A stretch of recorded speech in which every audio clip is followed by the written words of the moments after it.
So I was just sitting around last night minding my own business and then Are you saying pow? What are you saying? we got a trade, one that we usually don't see. A talented pitcher who was once a top 10 prospect in all of Major League Baseball but couldn't stay healthy in Grayson Rodriguez for an outfielder with good pop in Taylor Ward, but only a rental for 2026. Now, I'm still trying to wrap my head around this one, to be honest, and I still have a lot of questions, but I'm going to break this down for both sides, the Orioles and the Angels, tell you who I think won, and also how I think this could have a domino effect for the rest of the offseason. Let's go talk about it. All right, let's start off with the Orioles here, and I mean, shoot, where to begin? I guess we could talk about the addition of Taylor Ward, and yes, he is going to help out this Orioles lineup a lot in the middle of the order. They only ranked 19th in slugging percentage last year and 13th in ISO percentage. Now, with Ward, he's coming off a 475 slug season, which would have ranked second on the Orioles last year among guys with 200 ABs, and a 247 ISO percentage, which would have led the team. Now, they were hoping to get this from Tyler O'Neill last year, but he ended up missing a lot of time with injuries, so this is going to be great protection behind Gunnar Henderson, and speaking of injuries, he's played at least 150 games over the last 2 years, so having Taylor Ward, a durable player, is going to be very nice for this lineup moving forward, a nice welcome addition. Now, I do wonder about the defense with Taylor Ward in a spacious left field out in Baltimore, since he was pretty middle of the road last year when it came to his defense, but I think the addition of the bat is going to be more than worth it. Now, one question that I do have is, how does the rest of the lineup fill out? Now, they're paying Tyler O'Neill a good amount of money, but with Dylan Beavers emerging last year, how does that work out? Now, do they have some kind of a rotation? I'm not sure. It feels like it's a bit crowded at the moment. Do they move Beavers in a trade possibly? Or could they clear out the DH spot, which honestly might be better for Tyler O'Neill moving forward since he has had a lot of injuries over the last few years? Now, as of right now, Sammy Basallo is projected to be the DH. I know his defense is a question mark behind the plate, but could this be a chance for the Orioles to move on from Adley Rutschman and give Basallo the reins behind the plate? I'm not so sure. Again, the defense was a little iffy there this past year, so I'm not sure what direction they go in, but they could move Adley, and then that could move Tyler O'Neill to the DH spot, and you could go there. So I'm still wondering what the Orioles are going to do with this lineup. I can't help but wonder, though, is there another move that could be on the way? Now, as for the Orioles giving up Grayson Rodriguez, I mean, I'll be honest, I'm still shocked by it. Now, we probably need to let things marinate a little bit more. We still need a lot more answers here, but my immediate thinking is the Orioles just weren't comfortable with where he was at with his health. He obviously missed all of 2024. He's had a bunch of arm problems. He just got his elbow cleaned out recently. Now, he was throwing and he was moving along in his rehab, but I can't help but wonder, did something happen during that time where maybe he had a bit of a setback? I'm not so sure, but for the Orioles, my guess is that they just weren't very comfortable with where his arm was at. But if so, why would the Angels use a solid trade chip in Taylor Ward to acquire a guy with a cooked elbow? I don't know. It doesn't really make a whole lot of sense to me. And listen, I know we're talking about the Angels here. They're still looking for someone to fix the AC, by the way, but I would imagine they did look pretty closely at the medicals before pulling the trigger on this, and they had to have felt good enough about it, obviously, to do the trade. So if that is the case, then why would the Orioles give up a former top 10 prospect who pitched in the postseason a couple of years ago? He was just pitching very well before he ran into the arm issues. And then to only get a guy back who's under contract for one more year, I don't know, just feels off to me. Now, sure, they could work out an extension for Taylor Ward, but you don't really think about that here. You think about the trade that's right there in front of you, and it just feels off from the Orioles side. Again, I think we need more answers here, but it does open up some other possibilities, and I'll get to that soon, but let's go talk about the Angels.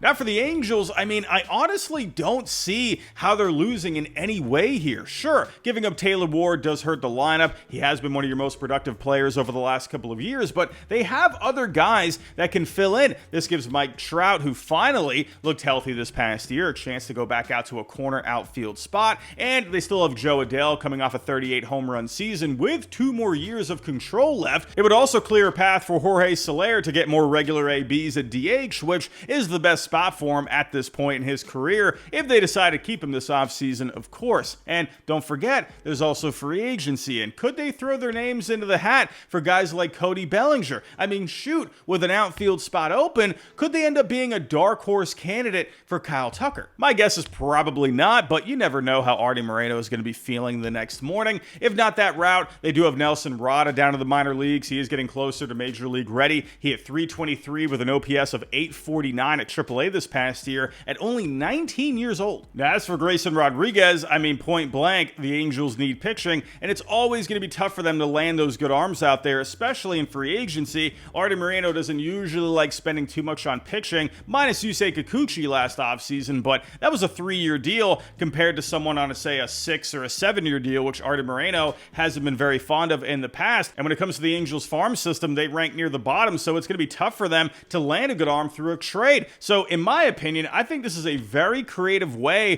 for them to go for some upside. And if it pays off, this would be huge for the Angels moving forward. Now, his health is a big if, obviously, so we're going to have to see how that goes. But I wonder if their new pitching coach, Mike Maddox, one of the most respected in the game for a while now, can be good for him. He's been around for a long time, and he's worked with many pitchers in the past coming back from injuries, including Jacob deGrom this past year, who he helped get his first full season since 2019. If there's anyone that can help out Grayson Rodriguez, it's Mike Maddox. Maybe he can even tweak a couple of things mechanically to help him with his arm moving forward. I think Mike Maddox is going to be a great pitching coach for Grayson Rodriguez. So again, a lot of questions remain, and only time will tell on how this trade works out, just like any other trade. But this one is going to be very interesting to look back on in a couple of years. Now, right now, I mean, even with the question marks, I still think this looks really good for the Angels. At best, they get a potential ace of the staff for years to come, and at worst, it costs them a guy who was hitting free agency in a year. So I think the Angels are in a great spot in this trade. Now, if the Angels gave up their top prospects for Grayson Rodriguez, then that's a different story, but I don't think they're losing here really at all.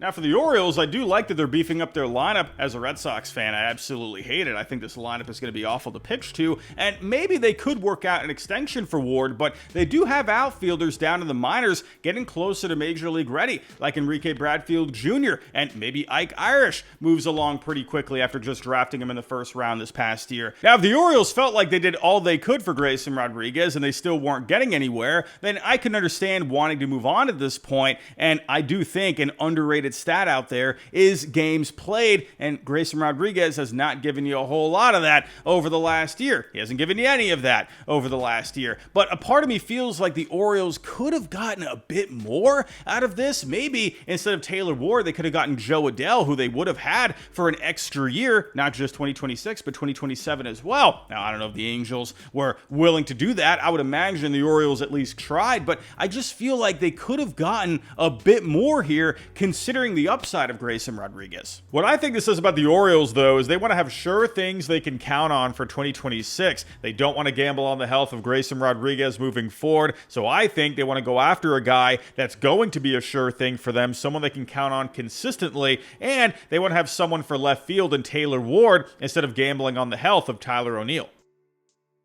All right, so for the trade itself on baseball trade values, this is a huge win in favor of the Angels. As you can see here, Grayson Rodriguez with a median trade value of $25.6 million. And as for Taylor Ward, they have him at $3.4 million. Now, the reason for this is because Grayson Rodriguez, there's still a lot of potential with him. The projections with him moving forward are still very strong despite the injuries that he's had, and he's on a cheaper arbitration salary. So you subtract that cheap salary from the good projections that are worth a lot moving forward, along with the 4 years of control that he has, and you're going to get yourself a pretty high surplus value. Now, Taylor Ward, I think you could give a bit of a bump to the median value of Taylor Ward. I do think it would be a little higher than this, but the reason it's not very high, because he is projected to be getting close to $14 million in arbitration this coming year, and he's probably looking at around a 2 to a 2.5 Fangraph wins above replacement. Maybe you can get up to a 3 there possibly, possibly. So when you subtract his close to $14 million of projected arbitration salary from the projected value of his wins above replacement for 2026, you're not really going to get a big surplus with Ward. So from an optics point of view, it does feel like a win for the Angels moving forward, but also from a numbers point of view, it also feels like a win for the Angels. Now for the pitching staff, I mean, technically, they're not losing anything from last year since G-Rod didn't pitch, but this does clear up a spot moving forward, and I do wonder here if this means they're ready to lay down their chips for a frontline starter to help anchor the rotation. I think Framber Valdez or Dylan Cease make a lot of sense for them, or maybe Tatsuya Imai as well after they dipped themselves into the Japanese market last year, signing Tomoyuki Sagano. And I also think they could trade for an arm as well. I just mentioned earlier, they have guys down to the minor leagues getting closer. Maybe they could use them as trade chips to help land an arm like Joe Ryan or Mackenzie Gore. Now with the Orioles potentially looking strong in the mix now to help land a starting pitcher for the top of the rotation, this could very well disrupt the market for those top arms, and they could end up causing other teams out there to alter their plans if they do land someone. Two teams in the AL East are looking heavily for pitching, the Red Sox and the Blue Jays, and maybe the Yankees too, but if the Orioles land someone like Framber or Cease, that could really change things dramatically in the division. Another thing to think about here is I think this does take them out of the market for Pete Alonso, who John Heyman did connect them with not too long ago. Now, it looked like a long shot, at least to me, to begin with, but I think there was a bit of dark horse potential there. So the fact now that the Orioles probably off the board for Alonso, I think makes things interesting. Now, I keep saying it, but I think the Red Sox make a ton of sense for Alonso if the Mets don't want to bring him back. And also, I would imagine now that Trent Grisham accepted his qualifying offer, are the Yankees still a possibility for him? I mean, I'm not sure if they were to begin with, since they already had Ben Rice at first base, but either way, the market doesn't look very big for Alonso at this point, especially now the Orioles have acquired a power right-handed bat in Ward. Now, circling back to the Angels one more time, I do wonder if they could get in the mix for an outfielder. Now, I know they have to focus on beefing up the infrastructure within the organization, but I mean, hey, one phone call and one big offer could really change everything, and they could potentially have an opening in the outfield here. Now, Moreno, he has written out the big checks before. Maybe he does it again. All right, so those are my thoughts on this trade. Again, it came out of left field. I'm still processing it. There's still a lot of questions here, especially about the health of Grayson Rodriguez, but again, I think the Angels don't really lose in this situation. Now, sure, again, losing Taylor Ward in your lineup is definitely going to be a bit of a hit, but I think the Angels are set up well to move forward without him. You still got Joe Adell. Mike Trout can go back out to the outfield a little bit, finally looked healthy this past year. Maybe Jorge Soler can get regular ABs at the DH spot. Again, I'm not sure what the Angels are going to do with him this offseason, but that is a possible route for them to go, and they can go out there into free agency and try to land someone. I mean, listen, Artie Moreno, you can say what you will about the guy, but he's got money, and if they want to go land a guy,